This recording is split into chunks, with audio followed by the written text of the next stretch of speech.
Buenas tardes, que Dios los bendiga a todos.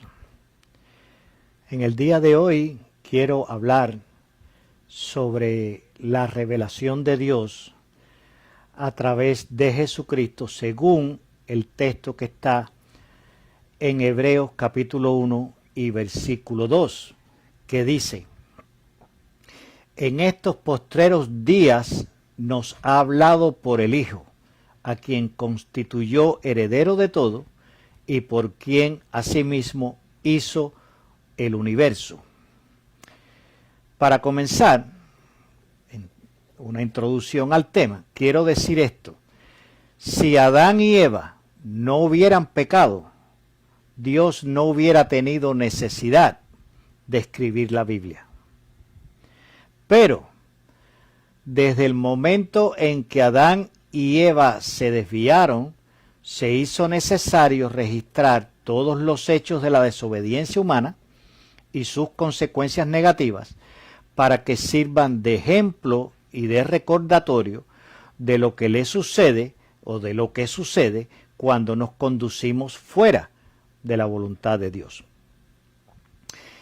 Esta característica especial de contar la historia de la interacción espiritual entre Dios y la humanidad convierte a la Biblia en la narración de las acciones humanas a través de las cuales se manifiestan, por un lado, las rebeliones de unos hombres y por el otro lado, la obediencia y fidelidad de otros hombres.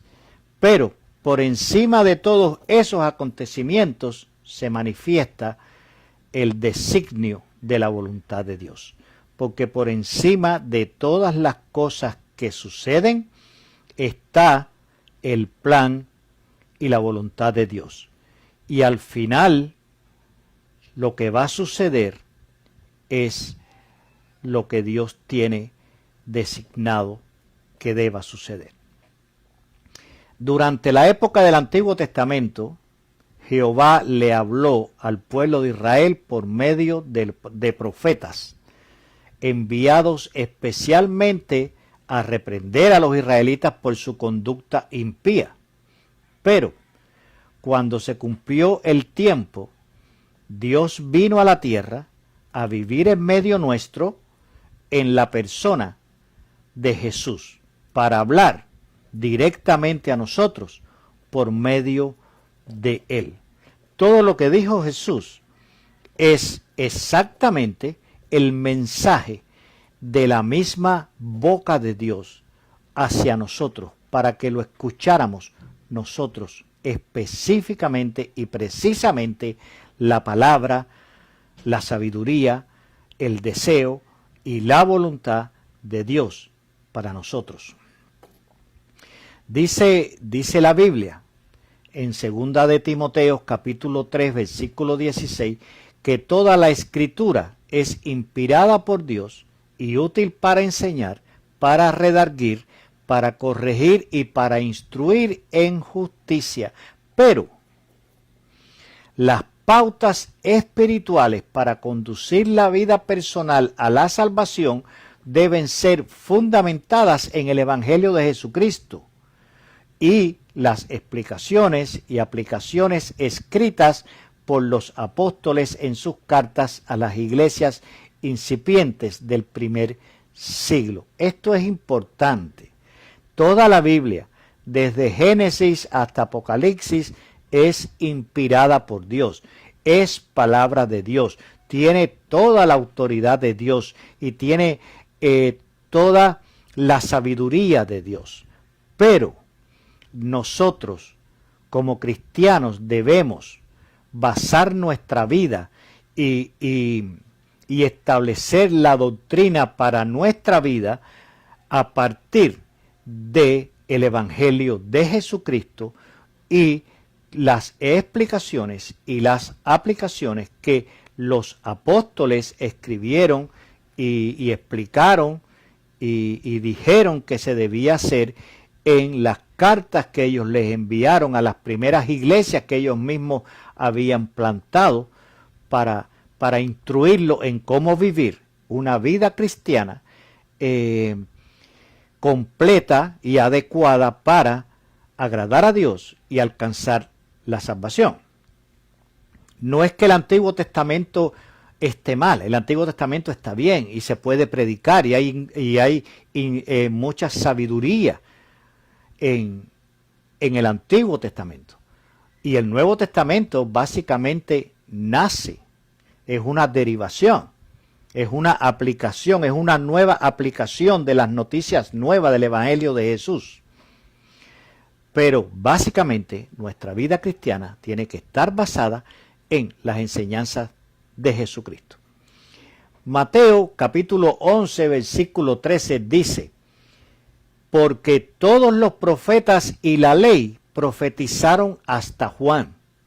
Y en el libro de Lucas, el capítulo 16 y el versículo 16 amplía esta declaración del libro de Mateo, también la incluye en el libro de Lucas y la amplía diciendo: y desde entonces el reino de Dios es anunciado y todos se esfuerzan por entrar en él.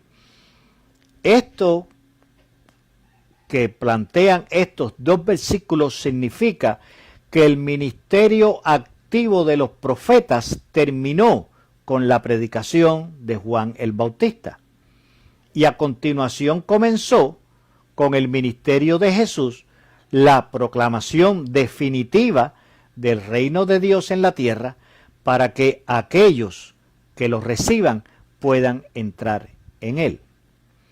La autoridad ministerial de los profetas llegaron hasta Juan y a partir de ahí comenzó la autoridad ministerial de Jesucristo con el mensaje definitivo, total y completo, que no necesita ninguna adición, que no necesita ninguna nueva interpretación, que no necesita ningún nuevo mensaje ni ninguna añadidura para hacerlo funcionar. El Evangelio de Jesucristo es completo en sí mismo, no necesita nada más. Y este es el secreto revelado en Hebreos capítulo 1 versículo 2, que toda la palabra de Dios es válida, pero la que está activa son las palabras de Jesús, porque Él fue constituido heredero de todo, quiere decir, recibió todo el poder, conocimiento y sabiduría de Dios para insertarla en nuestros corazones y hacerla asequible a nuestro espíritu. Jesucristo hace posible que la sabiduría de Dios, que todo el conocimiento de Dios, que todo el poder de Dios pueda habitar y pueda estar y pueda operar y pueda funcionar en nuestros corazones. Y hace toda esta sabiduría asequible a nosotros. ¿Por qué? Cuando vemos la manera en que Jesús habló, vemos que fue una manera sencilla, bien profunda, bien certera, pero de una manera sencilla, sin utilizar grandilocuentes frases catedráticas, nada de eso. Habló con el lenguaje humano de todas las personas de bien, sencillas, humildes, pero con una profundidad y una verdad inigualable. Eso es bien importante. Jesucristo puso en nuestra vida la palabra de Dios, la sabiduría de Dios y el conocimiento de Dios. Lo puso a nuestra disposición, lo hizo asequible a nosotros para que pudiéramos funcionar en eso. Porque tú no puedes funcionar en algo que no entiendes, en algo que no conoces, en algo que no está en ti. Y esto fue lo que facilitó Jesucristo, que nosotros pudiéramos operar dentro de la voluntad de Dios, dentro del plan de Dios, dentro del propósito de Dios, porque tenemos en nosotros cómo hacerlo, de qué manera hacerlo y cuándo hacerlo, porque la sabiduría de Dios nos revela las intenciones de Dios, las intenciones divinas. Jesús es la clave, la llave y la puerta, porque a Él le fue dada toda la autoridad para dar vida y hacer juicio sobre la humanidad. Jesucristo Dios le dio toda la autoridad para dar vida, para revivirnos espiritualmente, para sacarnos de la muerte espiritual en la que estábamos antes de conocerlo a Él. Y también tiene toda la autoridad para hacer el juicio sobre la humanidad, porque fue constituido heredero de todo. Pero la revelación del secreto no termina ahí. Nosotros también, por medio de la adopción como hijos espirituales, hemos sido constituidos herederos de todo. Esto es un misterio, esto es un secreto, esto es algo inconcebible que Dios lo hizo por nosotros, que también en Jesucristo nos constituyó herederos de todo, porque nosotros como hijos adoptivos tenemos los mismos derechos que los hijos sanguíneos. Por tanto, nosotros somos hermanos espirituales adoptivos de Jesús. Ten en cuenta esto, eres hermano de Jesús. Eres un hermano espiritual adoptivo de Jesús. Y como hijo adoptivo, tiene los mismos derechos que tienen los hijos carnales, los hijos sanguíneos. Por lo tanto, nosotros tenemos en Jesucristo todos los derechos para heredar el reino de los cielos. Solo Jesús puede hacer eso. Por eso es que Jesús es el todo en todos. Y sin Él, todos somos nada. Tan simple como eso. Sin Jesús, estamos desposeídos. Con Jesús, somos herederos. Piensa en esto. Si estás en Jesús, eres heredero del reino. Si no estás con Jesús, entonces estás desposeído. No tienes ninguna herencia espiritual.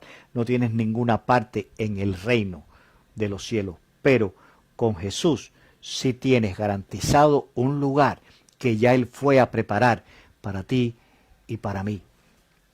Piensa en eso. Jesucristo es el todo en todos.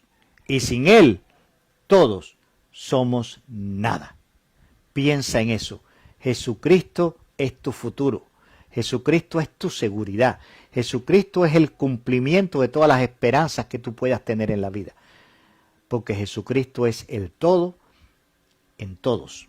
Básicamente, todo el mensaje bíblico a través de los profetas, el Mesías y los apóstoles es un llamado al arrepentimiento y la obediencia. Cuando empezamos a leer la Biblia, a partir del momento en que Adán y Eva desobedecieron, todo el mensaje de la Biblia está dirigido a traer al hombre de vuelta a la obediencia a Dios, para que el hombre pueda funcionar en el propósito original con que Dios lo creó, que estuviera en una relación armoniosa con Él, que pudiera trabajar conjuntamente con Él en los mismos propósitos, en el mismo sentido, buscando los mismos objetivos, que es armonía, paz, amor, santidad. Tener santidad de vida. No hay nada más hermoso en la vida humana que tener santidad, estar limpio de pecado. Piensen que lo único que nos separa de Dios es el pecado. Y cuando a través de la santidad quitamos ese pecado de nuestra vida, entramos en comunión con Dios, en una relación de paz, de amor, de armonía, una relación cercana con Dios, donde sentimos su calor, donde sentimos su protección, porque Dios es todo en todos, por nosotros, para nosotros, con nosotros. Durante el Antiguo Testamento, el llamado era a obedecer la ley de Moisés. Y actualmente, la exhortación de la Biblia es arrepentirnos de nuestros pecados y seguir a Jesús y sus enseñanzas para ser perdonados por Dios, ser justificados por la fe y ser adoptados como hijos por el nuevo nacimiento, comenzando así una relación espiritual directa con Dios el Padre. Esta es la importancia del nuevo nacimiento, el nuevo nacimiento espiritual. Eso es lo que nos convierte en hijos de Dios, hijos espirituales de Dios y hermanos espirituales adoptivos de Jesucristo. Y ahí adquirimos el derecho a la herencia del reino de los cielos.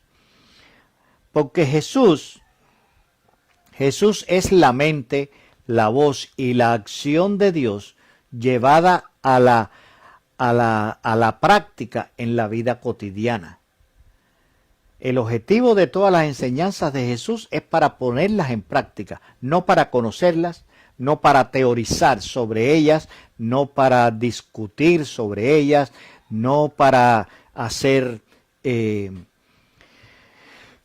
una disertación sobre ellas, sino para aplicarlas en la vida cotidiana, en tu trabajo, en tu vida familiar, en tu vida matrimonial. Ahí es donde tenemos que poner en práctica la vida cotidiana para poner en práctica las enseñanzas de Jesús para que sean efectivas.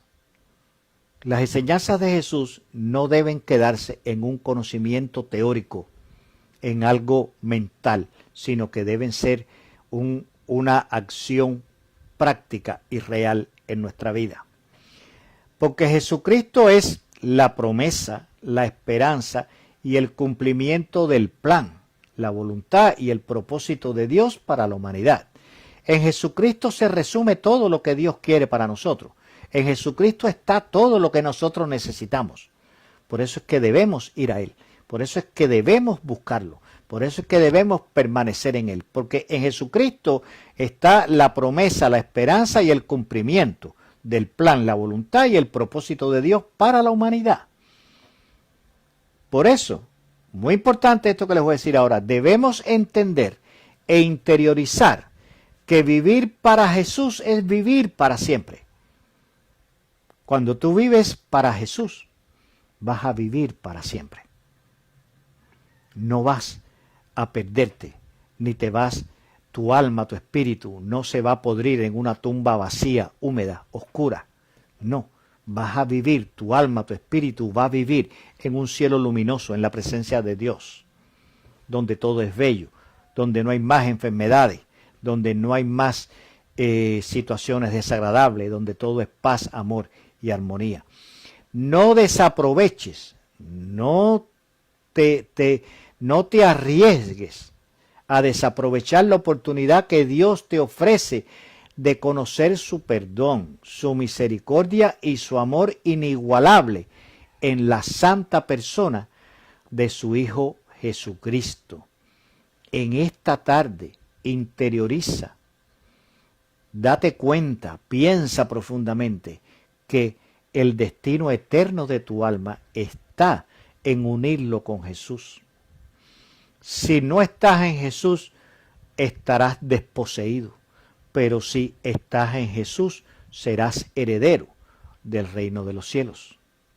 Porque Jesucristo fue constituido por Dios, Jesucristo fue constituido por Dios heredero de todo. Y toda esa herencia que Dios le dio a Jesús puede ser nuestra por la fe en Jesucristo, por la obediencia al Evangelio de Jesucristo, por la fidelidad a la palabra de Dios. No tomes esto como algo ligero, aplícalo en tu vida, busca de Dios, acepta a Jesucristo como tu Señor y Salvador, vive para Él, que Él vivirá por ti y te dará vida eterna. Que Dios los bendiga, mis hermanos, y como siempre les digo, nos vemos en la próxima meditación de la palabra.